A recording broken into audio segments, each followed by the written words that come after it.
அத்துருக்கிரிய நகரில் நேற்று காலை இடம்பெற்ற துப்பாக்கி பிரயோகத்துடன் தொடர்புடைய சந்தேக நபர்கள் தப்பிச் சென்றதாக சந்தேகிக்கப்படும் வேன் புலத் சிங்கள தெல்மாயில பகுதியில் கைவிடப்பட்ட நிலையில் நேற்று மாலை கண்டுபிடிக்கப்பட்டது.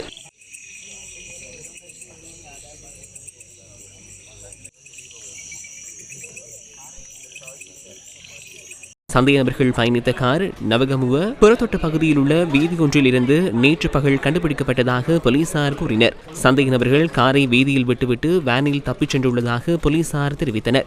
துப்பாக்கி பிரயோகத்தில் பிரபல வர்த்தகரான கிளப் வசந்த எனப்படும் சுரேந்திர வசந்த பெரியராவும் அத்துருக்கிரிய ரத்துவில வத்தையைச் சேர்ந்த 37 வயதான ஒருவரும் உயிரிழந்தனர். இதனிடையே துப்பாக்கி பிரயோகத்தில் பிரபல பாடகியான கே சுஜிவா உள்ளிட்ட 4 காயமடைந்துள்ளதாக போலீசார் தெரிவித்தனர். காயமடைந்தவர்களில் கிளப் வசந்தவின் மனைவி உள்ளிட்ட மற்றொரு பெண்ணும் அடங்குவதுடன் அவர்கள் ஹோமாகம ஆதார வைத்தியசாலையில் அனுமதிக்கப்பட்டுள்ளனர். கிளப் வசந்தவின் மனைவி மேலதிக சிகிச்சைகளுக்காக கலபோவில வைத்தியசாலைக்கு நேற்றிரவு மாற்றப்பட்டதாக போலீசார் தெரிவித்தனர். துப்பாக்கி பிரயோகத்தில் காயமடைந்த பிரபல பாடகி கே சுஜிவா கலபோவில வைத்தியசாலையில் சிகிச்சை பெற்று வருகின்றார். துப்பாக்கி பிரயோகத்தில் உயிரிழந்த கிளப் வசந்த 55 வயதானவர் என்பதுடன் 4 பிள்ளைகளின் தந்தையாவார். இதேவேளை சம்பவம் இடம்பெற்ற இடத்தை அண்மித்துள்ள பகுதிகளில் உள்ள பாதுகாப்பு கேமராக்களின் காட்சிகளை ஆராய்வதற்கு நடவடிக்கை எடுப்பதாக போலீசார் தெரிவித்தனர். துப்பாக்கிச்சூட்டு சம்பவம் தொடர்பிலான விசாரணைகளுக்காக 10 குழுக்கள் ஈடுபடுத்தப்பட்டுள்ளன.